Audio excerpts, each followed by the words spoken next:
Hello and welcome to Radio K number 8. I'm Adam Kadri. We have a packed program today, so let's get to it. First up, we have Claire Parker Fisher to talk with me about Necrotic Drift by Rob Sherwin. So, how familiar were you with Rob Sherwin stuff before playing this? Not at all. Okay, well, I have to admit that I was kind of skittish about this one and wanted to make sure that it didn't go to a brand new guest, just in case. Because Rob Sherwin's calling card back in the day was a game called Chicks Dig Jerks, which is not for everyone. It starts you off as a pickup artist hitting on a series of women at a singles bar, and then there are some long cutscenes, and then you're off grave robbing. Okay. It wasn't very popular. It came in 31st out of 37, mainly because of the content, I figure, but partly because it was pretty buggy, and partly because of the way that most of the time you type something, bam, like a whole page of text. But there were a few people who defended it, and I was actually one of those. I thought the writing was uneven, but even if it wasn't as solid all the way through as the writing in a lot of other games, its ceiling was a lot higher. Like, even within sentences that were pretty crude overall or just didn't work, there would be these turns of phrase that were just phenomenal. Like, here's a piece of dialogue that I liked, and this comes from a pretty tame bit, just so that nobody has to tune out. One character is asked a question about Eastern Europe, and he replies, "The hell would I know? My entire archive of knowledge of that area of the world is solely based on the background screens in the Spectrum Holobyte version of Tetris." And yeah, maybe the beginning of that piece of dialogue is a little overwritten, but the concept of the joke is hilarious. And what really impressed me was that Rob knew that what makes the joke is the reference to Spectrum Holobyte. Because, one, there's that shock of recognition that, yeah, it's really obscure, but I knew exactly what he was talking about. I remember those background screens very well. And two, Spectrum Holobyte as a name is, by a happy coincidence, exactly funny enough to work in that spot. It's not too silly, and it's not too plain, and it's even got exactly the right number of syllables.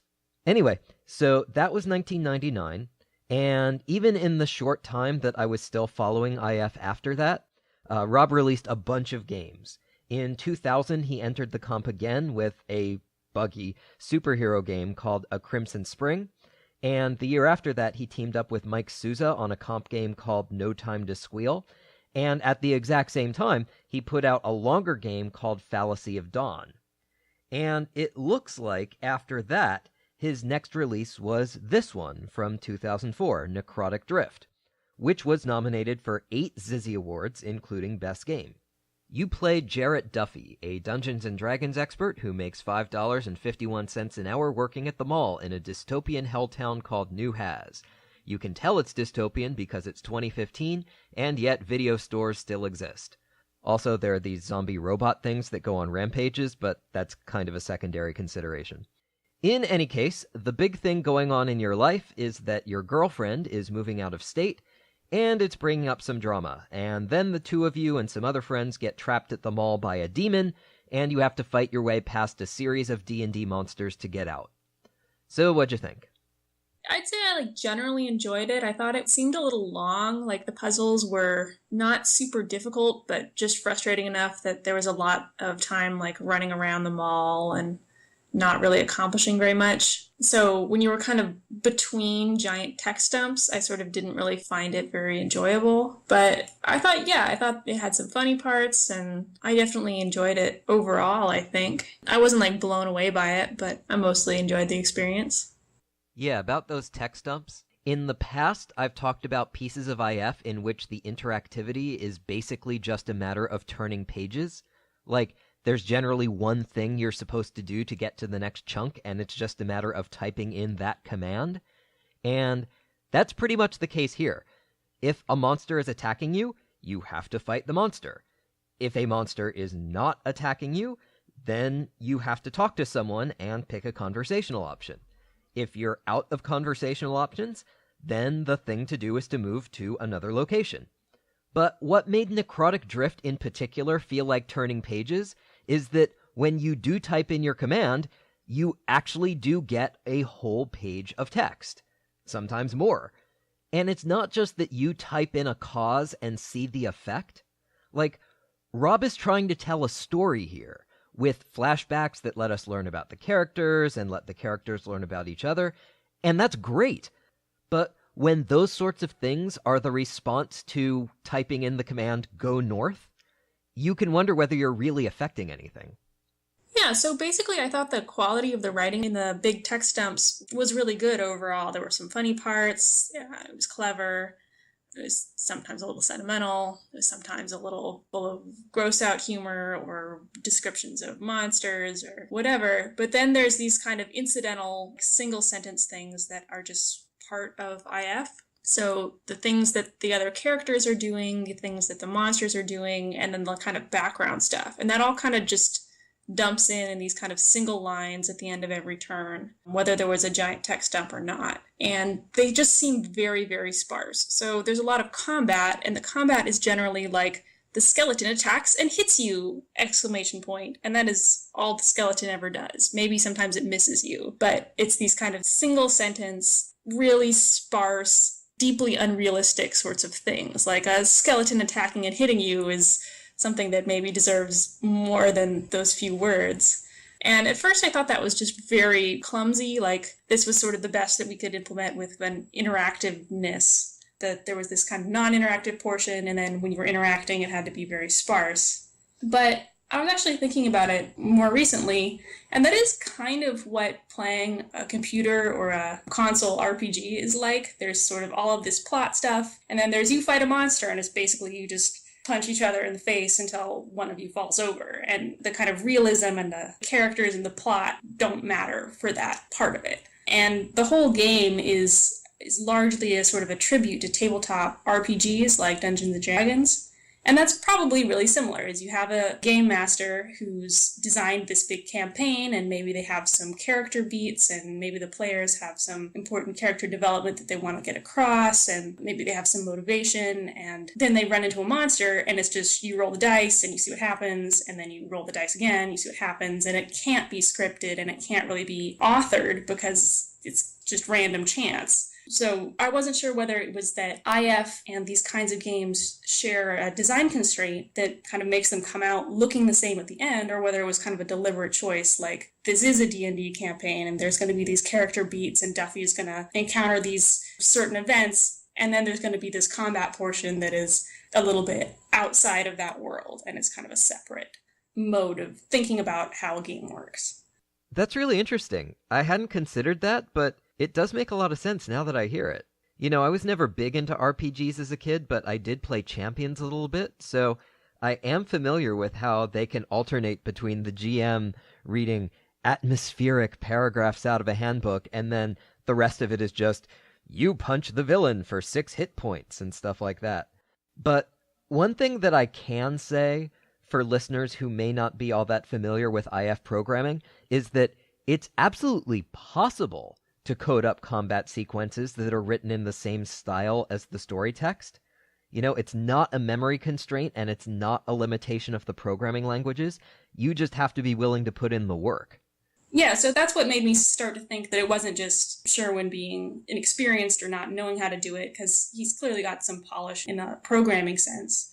And so that's what made me start to think that it was a deliberate parallel to tabletop gaming. Yeah, could be. Though, it wasn't just the combat sequences that were like this. A lot of the time you'd get like 4 paragraphs of story, and then the last paragraph would just say, Audrey is here. Casey is here. And again, it's very easy to do better than this. In Hugo, it just means that you add a property called short desk to the character object. Though actually, one problem I encountered was that sometimes the game didn't even bother to tell me when people were around at all. You know, there were a few occasions when I thought I was going off by myself to explore different parts of the mall, only to learn like 10 turns later that the other characters had been following me around the whole time and the game hadn't mentioned that. And there's this one part where your friend Gibbs spits over a railing, but he does this every time you look around, because it was coded as a description rather than an action. Though it turns out that the spitting is actually a clue for a puzzle, which raises the question, what did you think of the puzzle design? Yeah, I wasn't really that interested in it. There was one that I got fairly stuck on where I kind of solved it, but I didn't quite solve it in the right way. think it was like the mummy or something. You need to like set him on fire, and that seemed pretty obvious, but I just couldn't quite get him to burn right. You had to like throw the torch at something else, and then it would hit the something else and bounce off it and burn the guy. Something like that. Anyway, I got stuck, and I just started using a walkthrough. And yeah, it was mostly kind of either you hit a thing or you like find the object that you need to use correctly. It wasn't really clever enough to like keep me engaged. And I found there was a lot of walking back and forth around this area, trying to sort of make sure you've picked up every little object that might be useful. Yeah, the about text for this game says that the way to proceed is by alternating conversation and violence, and at first that did seem to be all there was to it. There were a couple of times that it looked like the game was setting up a puzzle, like how to open the locked cabinet to get the silver rings, but then it just flat out tells you what to do. But you mentioned the mummy, and it actually turned out that by the time I reached the mummy, I was in an unsolvable state because I was critically injured, though the only sign that I was critically injured was that it said so when I typed diagnose. But anyway, the reason I was critically injured was that when I fought the skeleton really early on, I just stood there punching it in the face. Or the skull, I guess. And it turned out that I was supposed to use a blunt weapon of some sort. And maybe Jarrett, the D&D expert, already knew that, but I am not a D&D expert, and I didn't know it. And it turns out that you're supposed to hit the skeleton with a crystal ball holder, but the game only says that if you're holding it. If not, then, I don't know, I guess you have to Google it to catch up to your character. Yeah, I don't know. It seemed like the crystal ball holder was pretty much the only object in an otherwise objectless area. So it seemed pretty obvious to me that you were supposed to use it for something, and hitting the skeleton seemed like the only thing you could do with it. But, I have played RPGs, even if not tabletop RPGs, but computer RPGs kind of inherit the same sort of classes of ideas sometimes. So I might have just known it already. Actually, I went back to see what kind of clues there were, and it turns out that if you're not already holding the crystal ball holder, the game just says that you need a weapon, and if you already picked up and dropped the crystal ball holder, it does not appear in the room description anymore. So that's not good. And as for the idea that it must be useful because it's mentioned, I actually found that the game was full of red herring objects. Like, I spent most of the game lugging around an Xbox, but I don't think the Xbox is ever useful for anything. And there were just sort of certain things that I found really frustrating. Like, you find like a bag of blood, which is a really weird thing to find. And then, like, using the bag of blood turns out to be like weirdly complicated, and you sort of have to like have this sort of precognitive skill that you know where you're going to need it, and that you need it to stay cold, so you give it to the cold demon or whatever. And then you can use it at the end, but I just definitely that didn't occur to me at all. Yeah, I assume that was for distracting the vampire, but the vampire doesn't even notice it. I definitely did try that, and I was like, well, okay, like, take the blood, vampire, don't eat me. And no reaction. Speaking of the vampire, I have a specific point I want to make, but before I get to it, I wanted to ask, what do you think of this whole genre? It's not really a genre I really liked very much, so I haven't really pursued it. Seems like all of the horror IF I've ever played has relied like heavily on either gross out disgustingness or else on kind of just raw sadism, which is a brand of horror that I really don't have a taste for. I do like horror movies sometimes, but the Saw or Hostel type genre is just like 100% not for me. Now, I'm not a fan of horror movies, so let me ask, what kind do you like and why? I guess the horror movies that I think are the most interesting and the most effective are more psychological, that kind of build on dread and sort of not knowing what's going to happen. I'm much less interested in like a serial killer than I am in sort of a person who kind of fears the dark side of their own life. And I just haven't seen that in IF because I just feel like it's very visual in some certain way or very reliant on audio cues. I do also watch sort of horror comedies where it's not really about being scary and it doesn't stick with you. It's mostly about sort of being kind of shockingly amusing, like The Evil Dead 2, which is basically just absurdness. You know, there's nothing that really sits with you the night after you watch that. And so I was sort of wondering whether this game kind of wanted to be a horror movie, which is the sort of thing that stays with you and you think about it and it gets under your skin. or if it's just trying to be sort of goofy and funny and shocking, like sort of horror comedy movies. Okay, now this is bringing up all sorts of things. There are about 3 different threads that I want to follow here, but I guess the first is this. You said that the kind of horror you are into is audio-visual, and one of the distinctive features of Necrotic Drift is that it does come with pictures and music. I actually forgot that for a second because I turned the music off right away because I just don't have the kind of brain that lets me read and listen to music at the same time. Did you keep the music on? I turned it off pretty quickly. I found it difficult to listen to.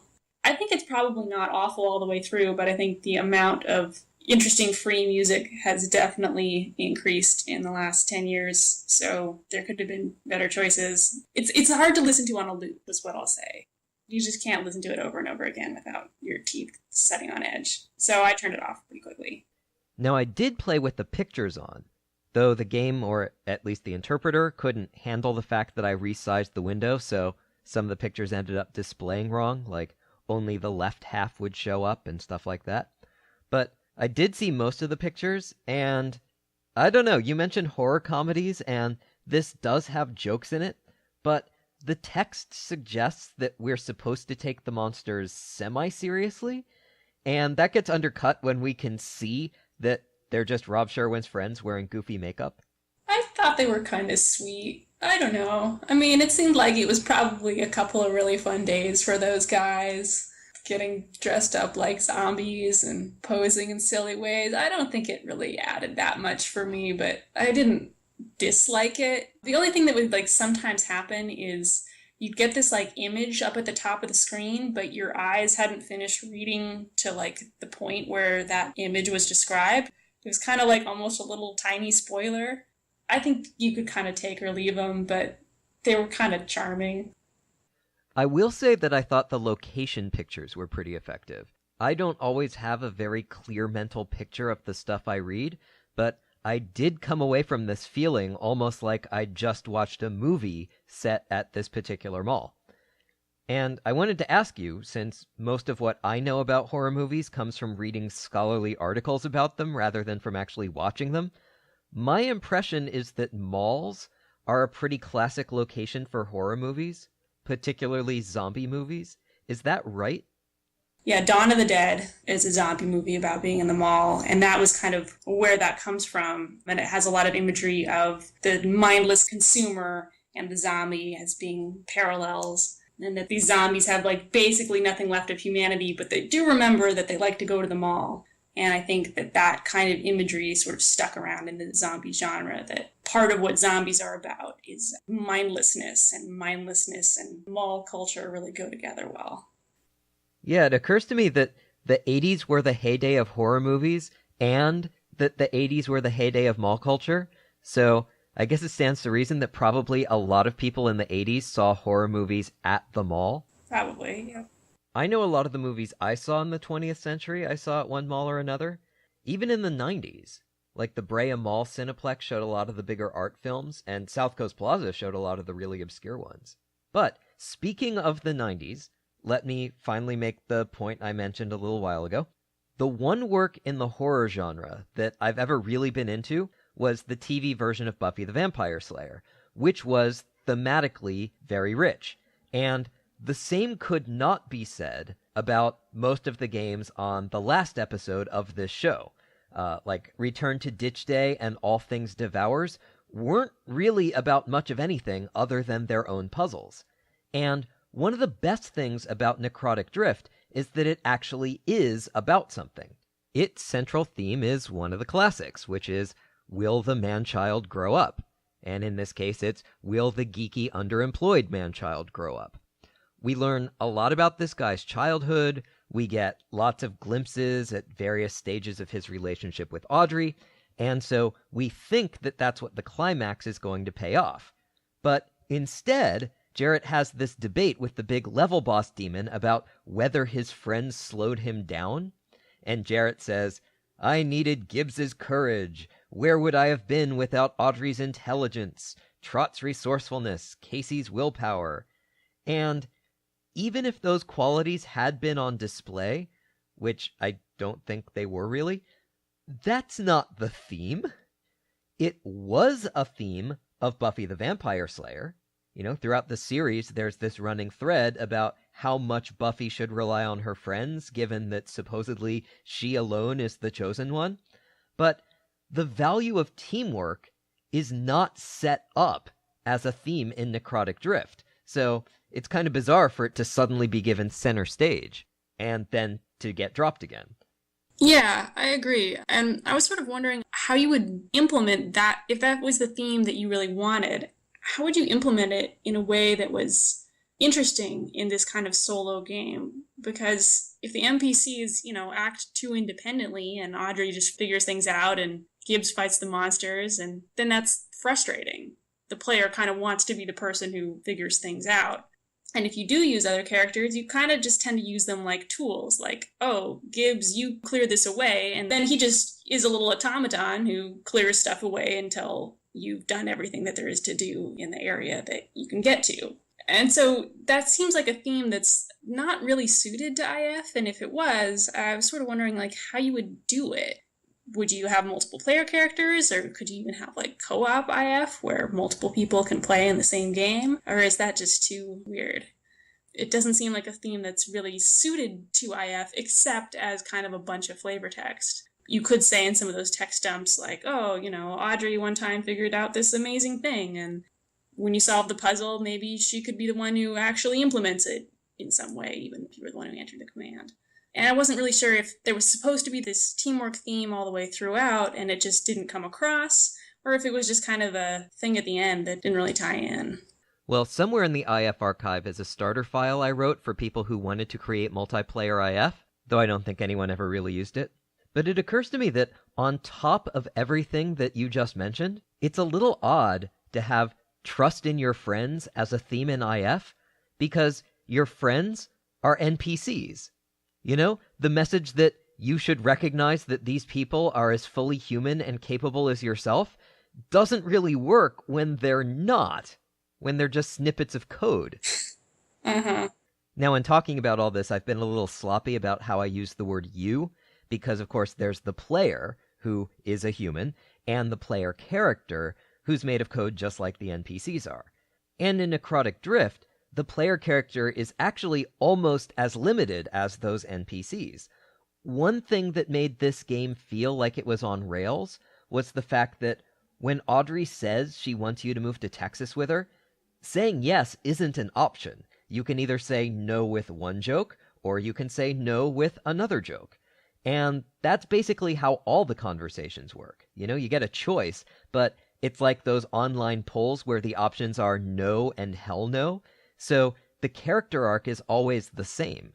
That sort of thing never really bothers me that much. I actually think it's kind of more interesting to have a character who's a character rather than a character who's a nobody that you're sort of moving around. So that didn't really bother me, and trying to develop like multiple emotionally satisfying arcs, one where you've agreed to go to Houston and then you get trapped in the mall, and one where you can't imagine that kind of life for yourself and you get trapped in the mall would be very difficult. There's sort of a whole modern set of games, these sort of choice-based adventure games where, you can decide to do X or you can decide to do Y, but it's kind of ultimately a braiding structure where no matter what you choose, you have to wind back up at the same place because they can't make infinite branches that go out in different directions. They can't diverge too much. So that doesn't really bother me, especially when, so much of what's going on are these big text dumps with these big flashbacks, and I don't really know what his motivations are until they tell me, so any choice I made would be essentially just me thinking, well, I think that he ought to do this, because that's what people should do, and not, well, this is a choice that would make an interesting story. Well, here's my take. You say that accounting for multiple emotionally satisfying arcs is difficult, and you're absolutely right about that. But that doesn't mean that it's impossible. It just means that it's difficult. Making something really good usually is difficult. So, yeah, I'm familiar with that braiding structure that you talked about. I've even seen guides to writing interactive stories that talk about how, oh, you have no alternative but to come up with a braiding structure, or you'll have to do all this work. But it seems to me that there is an alternative, and that alternative is to do the work.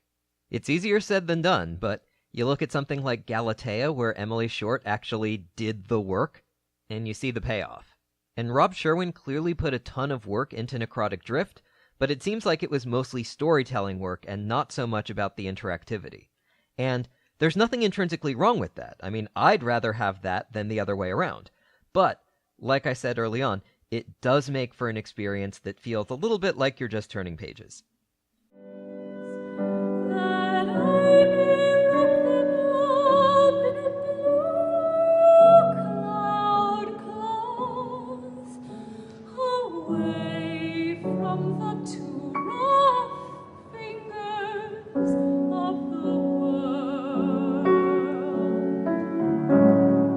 So there are still 2 games from my 2004 list that we have yet to cover. Both of them are superhero games. The first is Future Boy by Kent Tessman, which we won't be covering at all because it was a commercial game, and it turns out that it's no longer available. Which is too bad because Kent Tessman is one of the funniest people I've ever met, and I was looking forward to that one. The second game is Luminous Horizon by Paul O'Brien, which we will be covering as soon as possible, but the original guest had some issues, so rather than keep you waiting any longer, we're just going to dive into a couple of games from 2005, starting with Tough Beans by Sarah D. And if you're thinking that none of this explains why on earth we had an interlude of opera a minute ago, you're right. That is because my guest for this segment is Stacy Tappan, and what you heard is what she sounds like when she's not wasting her beautiful voice talking to me. So, let's meet Stacy. I'm a professional opera singer, but in my spare time, I enjoy playing games because they don't require me to use my voice. I first got into IF in the late 80s with the Hitchhiker's Guide to the Galaxy game because I had read the book and I had seen the Infocom games at the computer store, and we owned a Macintosh, and those were some of the best looking games available to play on the Macintosh at that time. Most of the really cool games were only available for PC. And I liked the humor in it. I liked the creativity of it. It enabled me to kind of get more into the world of the book, which I really was fond of. And I played a couple of the other games. I played Bureaucracy and Leather Goddesses of Phobos. And then I had pretty much exhausted all the comedy Infocom IF, and it kind of fell by the wayside as I went off to school. And then I stumbled across the Lost Treasures of Infocom, which had all of the major Infocom games. And I was like, great, I can play it on my new computer. And this was, do you know when this was that came out? I do. Lost Treasures 1 was 91, and Lost Treasures 2 was 92. And I remember this because 92 was the same year Star Control 2 came out, which I really wanted to buy. And the only computer game store that I knew of was at a mall 30 miles away. And being stupid, instead of looking up a closer one, I just drove all the way down there. And then it turned out that Star Control 2 was delayed. And I thought, I came all this way, I'm buying something. And I saw Lost Treasures 2 and I thought, yeah, I'll get that. I remember those Infocom games from when I was a kid, and maybe now I'm old enough to be able to get something out of them. Mm-hmm. But playing Hitchhikers early on really sort of informed all of my game choices going forward. I was really into Myst, which is also a puzzle sort of object game, and Monkey Island, all of those types of games in which you find objects and do things with them to solve puzzles. So finding Lost Treasures of Infocom inspired me to go out looking to see if there was any more, because since they'd re-released them, maybe there was an interest. And that's when I found the IF writing community and started hanging out and playing people's games. And I was hanging out in the IF mud just to kind of talk to people and get a sense of what was out there. And I told you this before, I feel like I was the only non-IF writer on the IF mud. But they were very nice to me, and I learned an awful lot, not only about IF and coding, but just about game construction from them, so that was pretty cool. I got out of the IF community around 2005 just because my career kind of took over, and I have recently gotten back into iOS games where you search for objects and do things with them. They're not quite as complicated as the cool IF games that we used to do, but they have graphics. But I've kind of been feeling a little nostalgia for what got me into IF in the first place. So you say you lost track of IF in 2005 because your career took over. So before we rejoin the world of 2005 and talk about Tough Beans, I have to ask, what's it like to be an opera singer? Like, kind of, it's normal for me, but a lot of people are like, what is that like? And I'm not sure what to say. I know, it's kind of a weird question. What's it like to be an opera singer? It's like, well, I've never been a construction worker, so...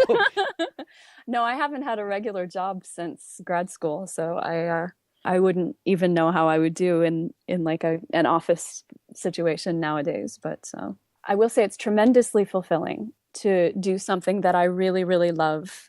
When I sing, I feel like I'm using my body and my talent to its full potential, and that is a wonderful feeling.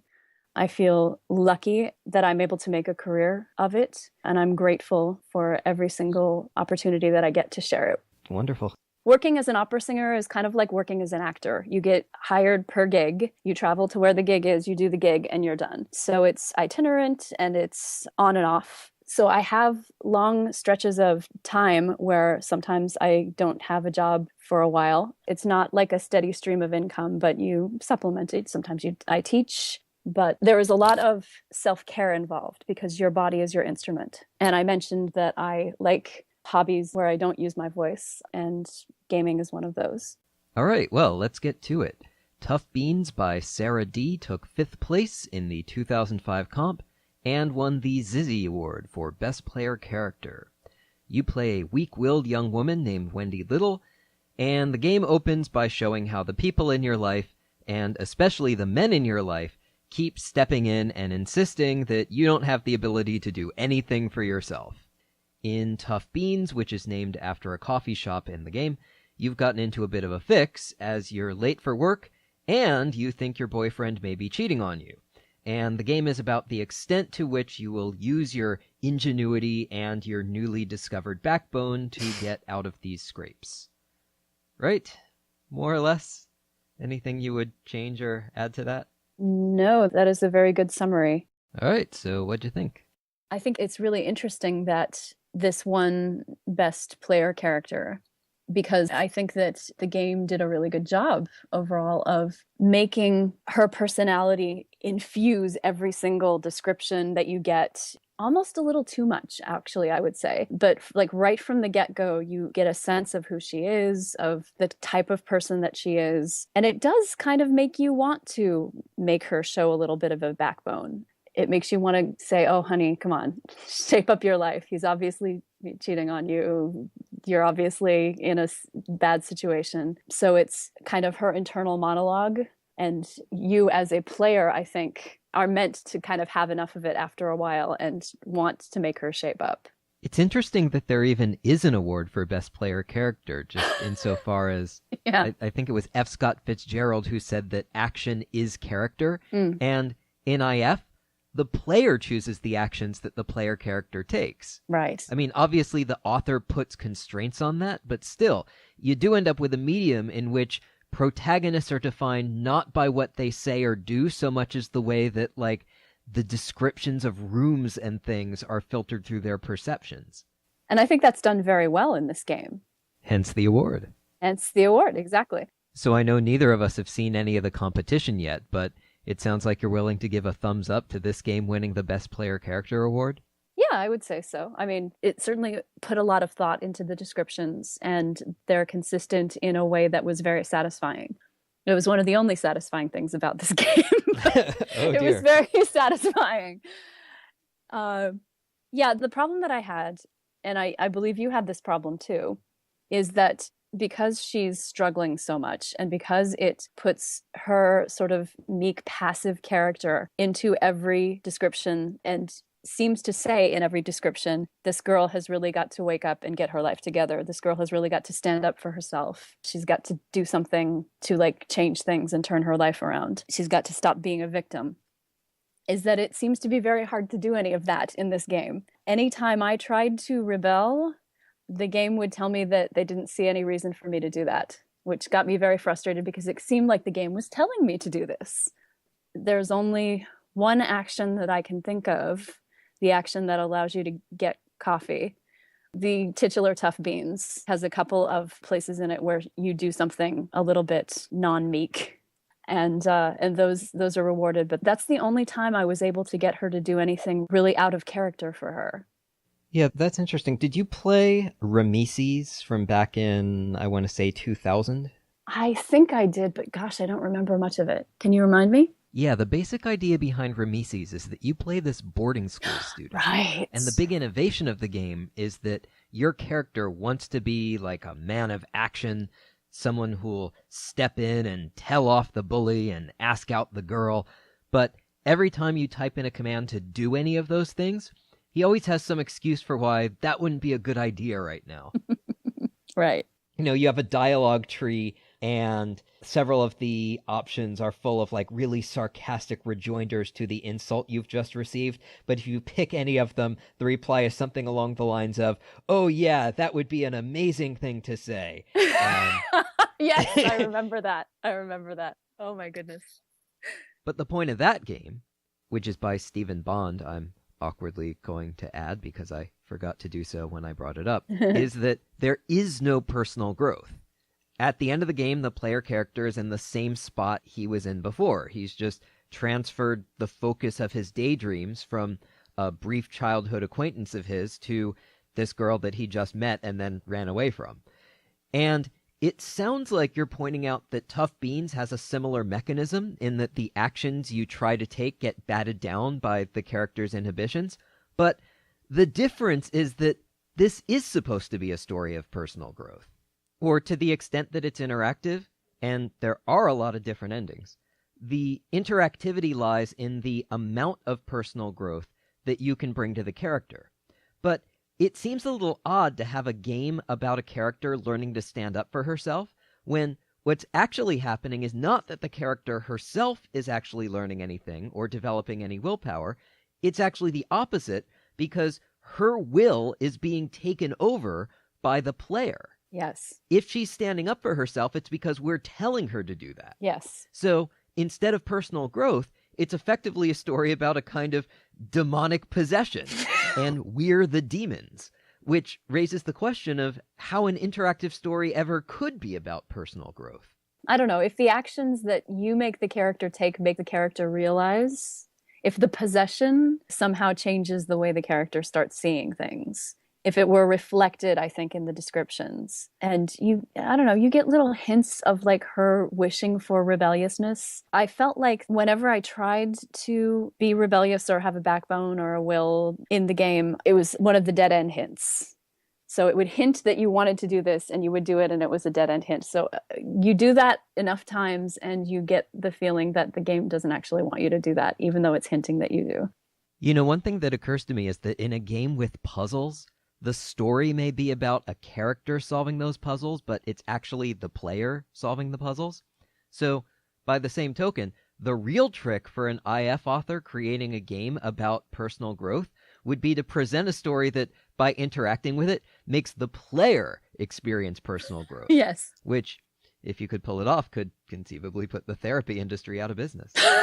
But that brings me to the puzzles in this game, and I was struck by the way that the game seems to want to be about choosing between being more passive and more spunky, I think is the word the walkthrough uses.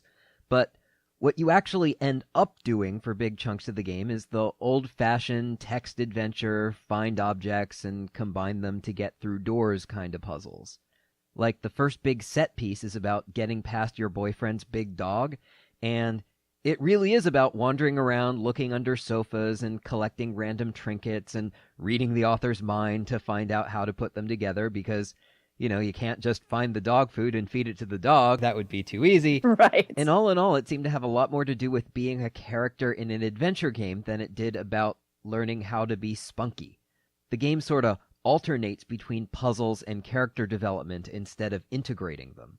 I feel like the character development, though, is mostly about text dumps. You solve a puzzle and you get a couple of screens of text before you can do anything again. It gives you little flashbacks, little insights into her life, which are interesting, but they don't have much to do with the action. So I think you're absolutely dead on as far as character action. Even though the descriptions still fit the character, any development that happens outside of any action that you might take.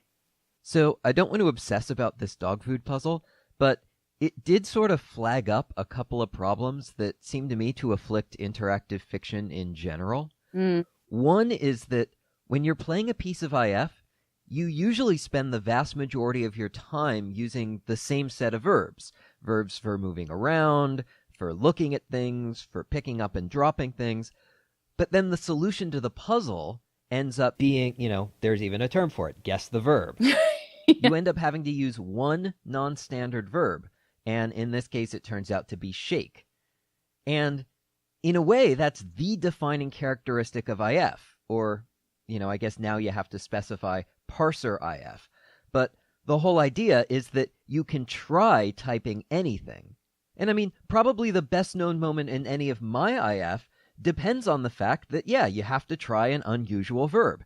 And if that verb had been sitting in an on-screen menu the whole time, the moment wouldn't work. But here, you need a sound to distract the dog, and it just seems so arbitrary that the sound of emptying the dog food bag into the bowl wouldn't work, but shaking the bag would. I actually had the opposite problem. I knew that I had to shake the bag, but I couldn't get enough items in it to make a good enough sound. And there was one object in particular that I couldn't find. Which one? It was the splinter. Oh, yeah. I didn't need that one because I had enough objects already, but I saw it in the walkthrough and I was like, what? Like, why would she do that? Why on earth would she ruin the floor even more just to get a splinter out? And you don't even realize that it's sort of pebbly dog food sized. There's no description of it.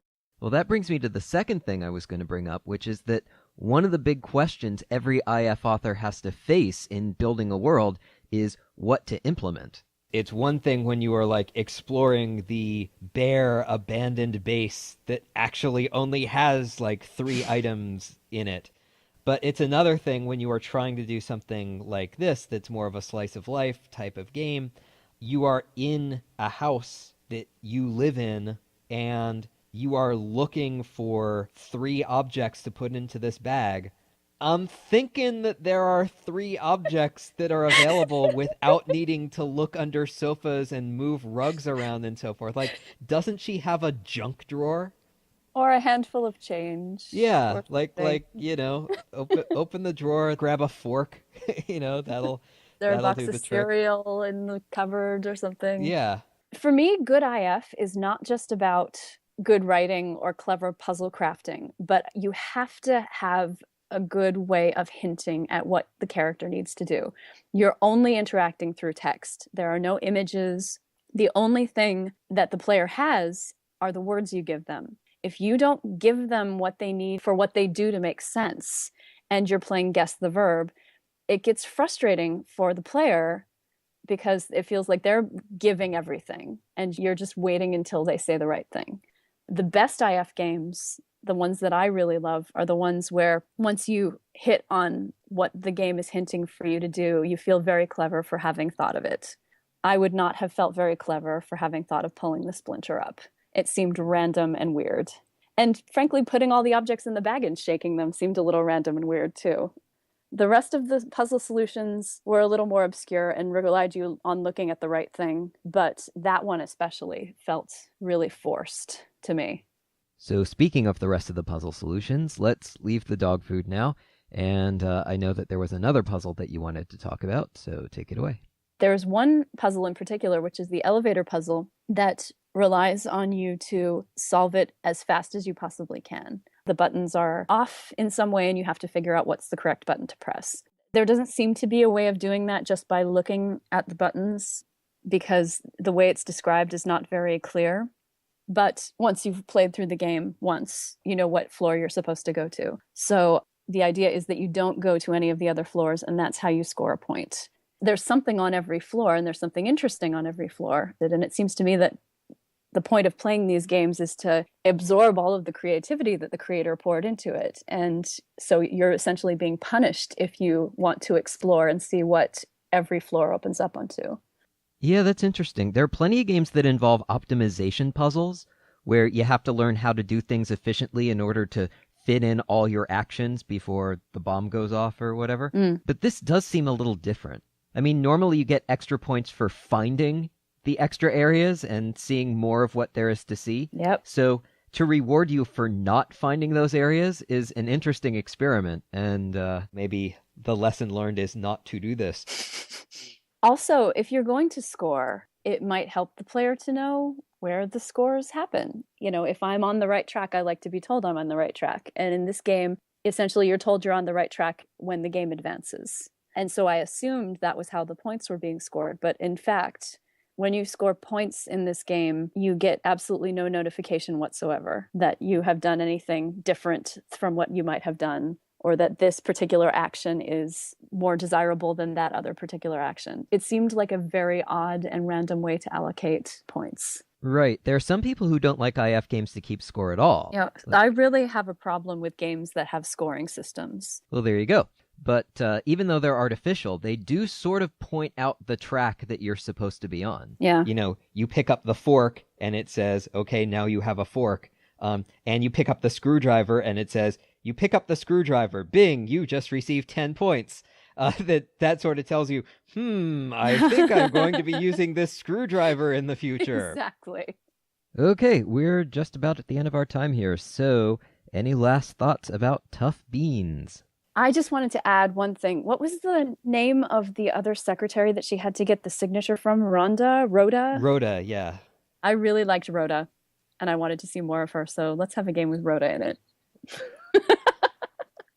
All right, I think we have time for one more, and that'll be Distress by Mike Snyder. And here to discuss it with me is another new guest, so take it away, Laura. My name is Laura Hubbard, and I am a curriculum designer for a test prep company. My experience with interactive fiction and my interest in it definitely goes back to finding all of my sister's copies of her Choose Your Own Adventure books and playing through all of them over and over and over again. So most of the interactive fiction I started playing was definitely centered on that sort of framework. And I would say my interest in interactive fiction as a genre probably only goes back about a year and a half. But since I've really started exploring it, I have maybe played through a dozen or so titles. So the ones you've played so far, are these mostly the more recent ones that I haven't played yet? Or did you start at the beginning with the 80s canon and the 90s canon? I would describe my journey into interactive fiction as a drunkard's walk. It's pretty much Google and Wikipedia and whatever I come across that day. So I had the strange pleasure of having Galatea be my first interactive fiction that I actually played through. That sounds to me like a great place to start. It was an awesome place to start, but I think that because it was so good, sometimes I feel very disappointed in other places, and so I feel like I should have started at the beginning, but I didn't know that it was something that I was going to like, so I didn't know any better. So, any game would find Galatea a hard act to follow, but let's see how Distress did. Distress by Mike Snyder is a short game in which you play the sole ambulatory survivor of a spaceship crash. You're trying to summon a rescue vessel. It took 4th place in the 2005 comp and won the Zizzy Award for Best Puzzles. I'm no good at puzzles, and so I ended up turning to the solution file pretty quickly. And in it, the author seemed kind of defensive about the extent to which his game is a throwback. You know, for one thing, you can die, and more to the point, you can quickly get yourself into an unwinnable state. This is definitely more text adventure than interactive fiction. And yet, there isn't really any adventure to it. There's almost nothing to explore, there's not much to play around with, the map is really tiny, and you're thrust into this emergency situation, and you can't really do anything except try to solve the puzzle that's right in front of you. And that's not really a lot of fun to me. So, was it to you? Not incredibly.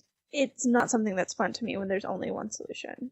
So one of the criticisms I had about Distress was that because you could get into an unwinnable state really quickly, And because there was one solution to every puzzle, there was no way to go around the puzzle. So parts of Distress made me think of D&D. But the difference between Distress and something like Dungeons & Dragons is that even if something is an incredibly puzzle-driven campaign, you can still kind of get around everything by brute force, or you can get around it by doing something really clever. There's always more than one way a puzzle can be solved. Because there was only one way, and because I knew that if I did not do this one way, I would just get into an unwinnable state. After I died, because I am terrible at saving, I would end up just memorizing, okay, in order to not die, up until this point, you're just typing in the same commands over and over. It's not really fun, and it doesn't really feel like you have a whole lot of control over where the story goes. It really reminded me of this Choose Your Own Adventure parody that I hated as a kid, because I didn't know it was a parody. It was by this Australian author, Garth Nix, and he basically made this unwinnable game. And no matter what you did, you would die. Like, I actually went through and cheated on it and made an index of every possible way that you could go through it, and there's no way to win. And because I was very stubborn and really resisted looking at the solution file for Distress for so long, this reminded me of that a lot, and of that frustration. Do you remember what it was called? You know, it might be on a shelf. I'm looking over there right now, and I know that it was in an anthology called Across the Wall. All right. Well then, according to Wikipedia here, apparently it was called Down to the Scum Quarter. Yes, that is what it was called. All right, so I have another question for you. I decided to do podcast segments about the most acclaimed IF games of each year, rather than the ones that I thought would appeal to me the most, which means that so far it's been a pretty even mix of story games and puzzle games, and for most of the puzzle games, I end up having the same observation, which is that they tend to be thematically empty. And Distress is no exception. It's not about anything other than its puzzles and its plot twist. And the thing is, I like the genre. These sorts of survival and space stories normally do work for me. You know, they're great vehicles for portraying a character as sort of admirably plucky. But the player character in Distress is kind of a cipher. The walkthrough makes a big point of telling you to examine yourself, but all you learn is that you're inexperienced and that you're not bald. You don't get a name or even a sex. And the story is basically that you get some machines running, you fight a monster, and you learn the big twist, which is cool, but it's kind of like tying a pretty ribbon around an empty box. So, my question is, did you get anything out of the story as a story? Other than a sense of fatalism? Not particularly.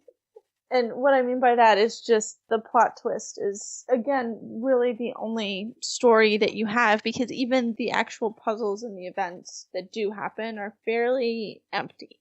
I guess that comment won't make a whole lot of sense without revealing what the plot twist is, so here's a spoiler alert. So it turns out that you've entered a region of space with time distortion, so that the distress call that you went to investigate before you crashed was your own distress call from after you crashed.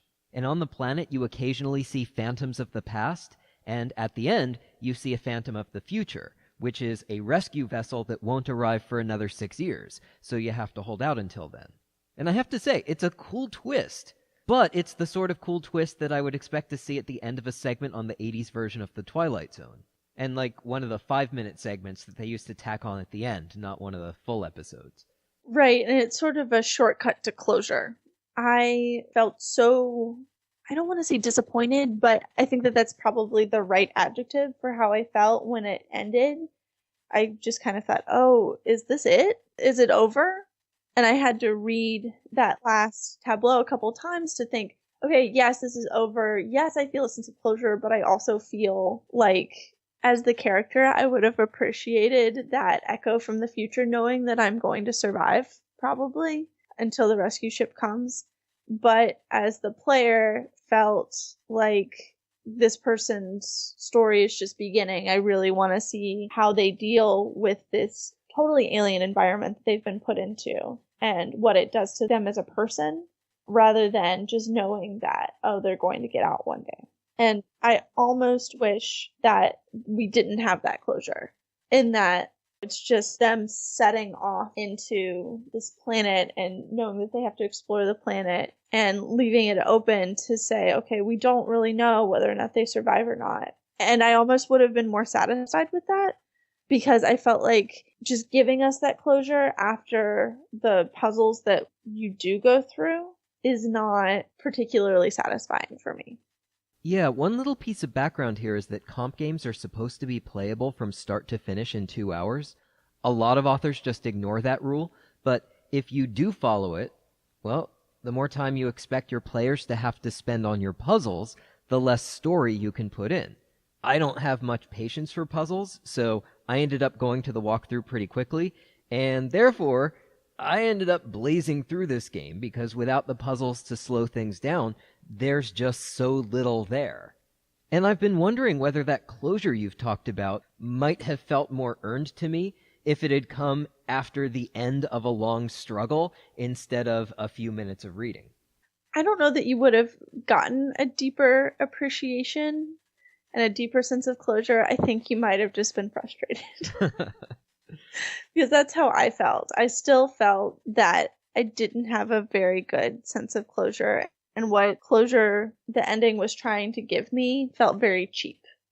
And I really thought that the ending was cool, but I think that had this not been a comp piece, that it would have benefited from maybe a more expansive map.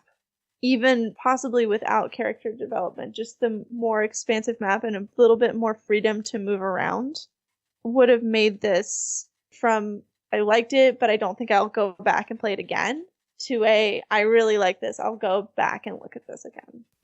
I do want to say one positive thing about Distress, which is that the coding struck me as extremely solid. Pretty much every phrasing I tried was interpreted correctly, even in cases where it turned out that I had a different idea from what the author had in mind. There's a part where you have to tend to an injured crewmate with some ribbons of fabric after you've pulled a metal spike out of his shoulder. And according to the walkthrough, the suggested command was tie netting around shoulder. But I thought that I had to pack the wound, so I just typed put ribbon in wound, and it worked. And that's just one example. I don't think I hit any parsing snags. Did you? I think I hit maybe 1 or 2 commands that I tried that just didn't work. But they were the sort of thing that you just type in without thinking sometimes, and you know it's too complex and you hit enter anyway. And then looking at it, you're like, I actually have to make this parse in a way that a computer can understand. On the bandaging scene, I went completely the opposite direction from you, and I was just very general, and I said, just bandage wound. And it worked. So I would say it was incredibly versatile code, which, having struggled through coding a lot of things, really impresses me. So I don't really have anything else to say about Distress. Did you want to add anything? I know that earlier you said that it reminded you of D&D. Did you want to expand on that or anything? Like, what parallels did you see? There was definitely a feeling of creature has weakness, you can exploit said weakness, that's the way you can win, that's the only way you can win. And that was sort of D&D, because a lot of times, like in campaigns where you can have like a total party kill, that can happen, where, you know, you can definitely get out of a situation, but it's not going to be through brute force. So it kind of reminded me of D&D through that.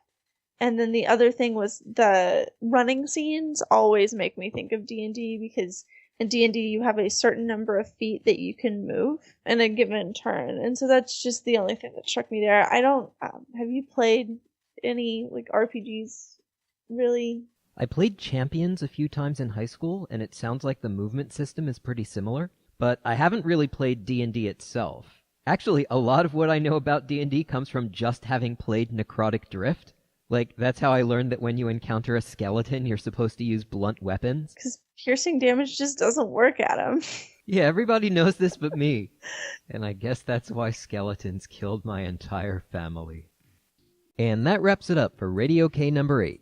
Thanks to my guests Claire Parker Fisher, Stacy Tappan, and Laura Hubbard, and to the authors of the games, Rob Sherwin, Sarah D., and Mike Snyder. And thank you for listening. Bye for now.